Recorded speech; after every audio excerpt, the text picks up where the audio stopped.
So one thing that might be really cool is, because this is the first thing I think about with voice leading. The first thing I think about is, now not all voice leading has to be really tight. You can have a lot of leaps in your voice leading, obviously. But the first thing I like to think about with voice leading is like, what's the minimum movement I can make to get from one place to another?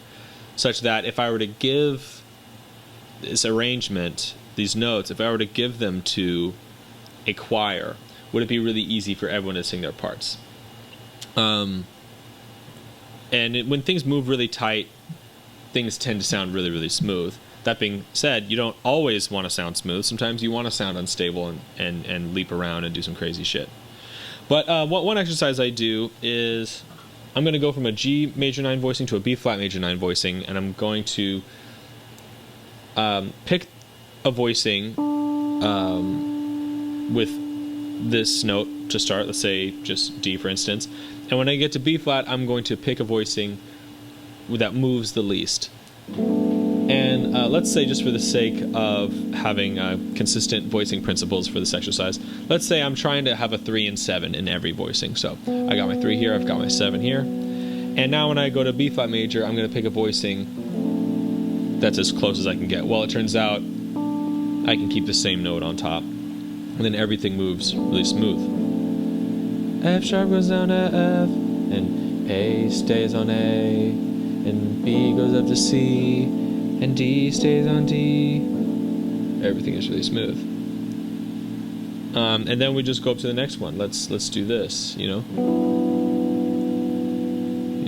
can go from here to here. That's really nice. What if I went from here to here?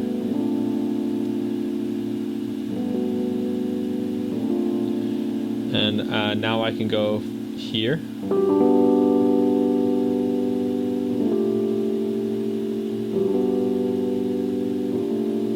Right? From here to here.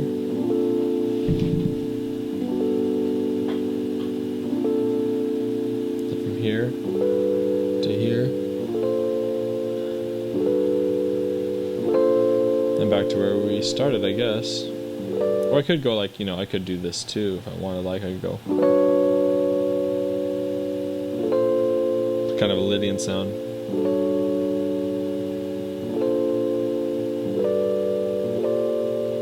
Now that's one idea. That's just, how to get from point A to point B with the least amount of movement. Now let's talk about something entirely different.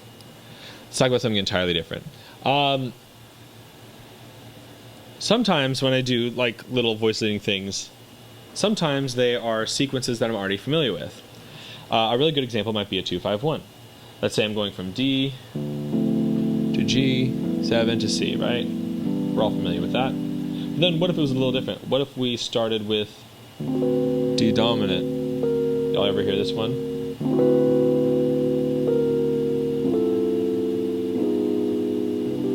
That's a really common one. It's good to know. And basically what's happening here is we're playing a D13. I'm going to change it a little bit. To D altered, to D minor, to G altered, to C major 9. Now what's actually happening there is the same principle as the first exercise. We have a bunch of different chords. I think it's like 6 chords. 1, 2, 3, 4, 5 chords, right? There's a D dominant, then we've got a D altered, and then we've got a D minor, then we've got a G alt, and then a C major. It's 5 chords. 1, 2, 3, 4, 5. And so I'm playing 5 different chords, and then I'm just thinking, which voicing is the closest, right? Because if I played every voicing the same, 7, 9, 3, 13. Well, then it would have been this, I guess. It would have been like this. Well, I guess that's fine, but then we would have jumped here, right? Right? No, that's not very smooth. Especially if we make this second chord an A flat 7 instead of D altered, which is kind of the same thing, just with a different bass note, right? If we did a 13, what was it? A 13, 9, 7 9 3 13 or whatever. I think that was the voicing I was doing for this. Yeah, 7 9 3 13. If I did that for A flat, well then shit, it would be, what would it be like over here? Yeah, it would jump so much, right? That's not smooth. So the reason why this really common sequence is played the way that it usually is because the chords are inverted, so the voice leading is really nice and tight. You can also just keep the normal 9 there on D, I guess. But anyway, so, you know, in other words, there are sequences that I've memorized, that's one of them, you know, and this is the same one, right? Just,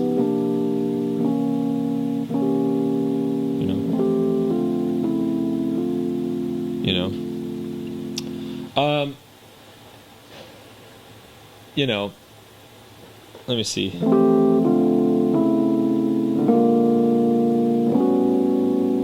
Same thing.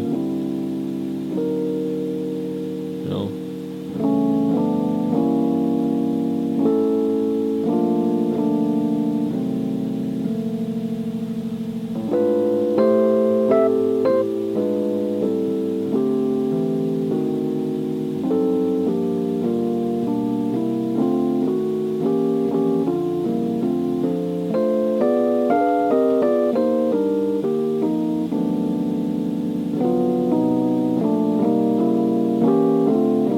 There's also like really, really fundamental stuff that you should know, like that, like you know, 1 2 flat 3 diminished to the 3. Oops, sorry.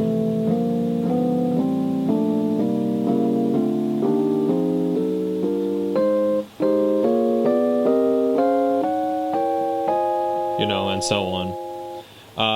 That's a really good one.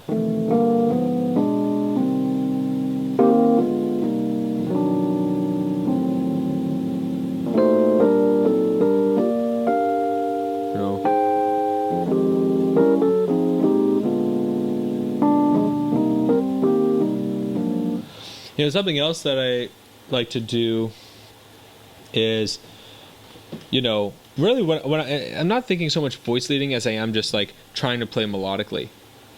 Like when I'm playing like in F major, right? I might go like, you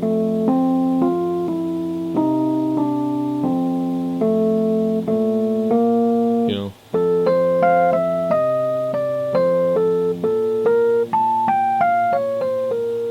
right? So what would I do?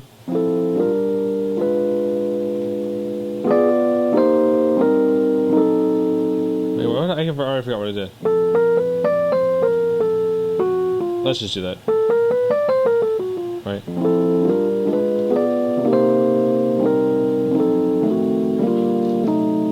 Right.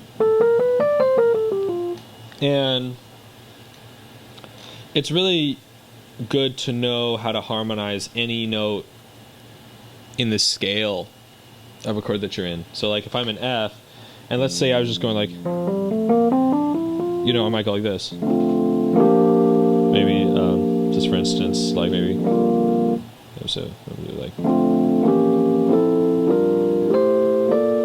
know, or something like that, right? Maybe the Barry Harris way would be this, right? But that's not the only way to do it. You gotta remember, there's other ways to do things. Right, that's the Barry Harris way.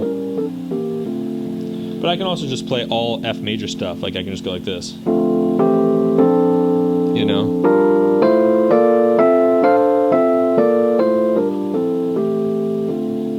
Right. It's really important to know how to do that. So then if I'm playing like, you know, There'll Never Be Another You or something, which usually play an E flat or whatever, you know, I can go like, let me see, like, I can keep it all.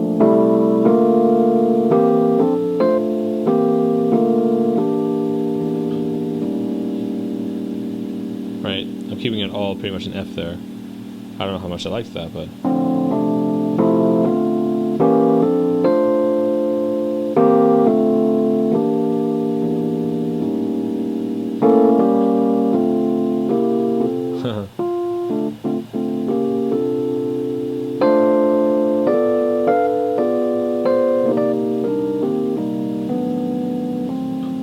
I do something like that,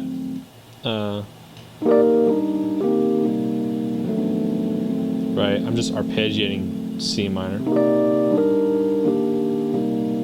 in drop 2, same as this.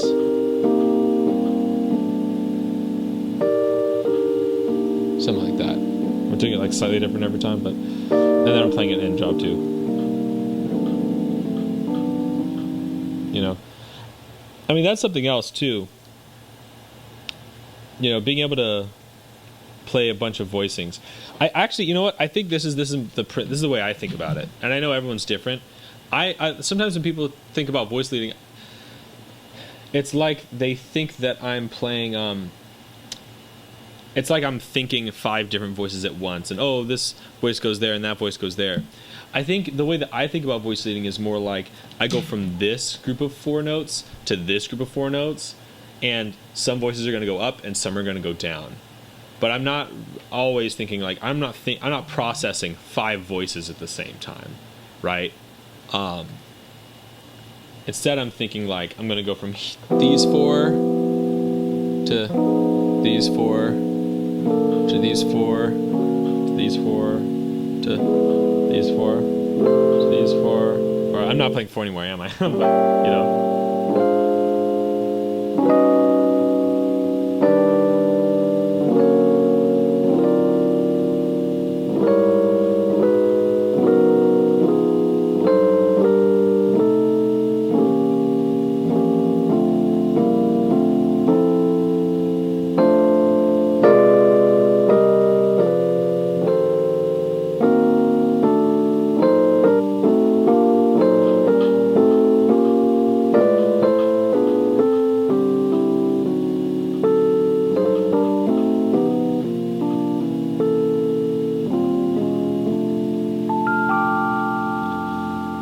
What's up, you guys? Thanks so much for watching. I really appreciate it.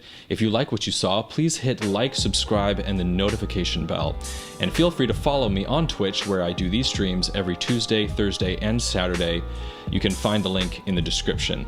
And lastly, I am one person with one perspective, and all rules in music are meant to be broken, so please don't take anything I say too seriously, and remember to have fun. Thanks so much for watching. Peace.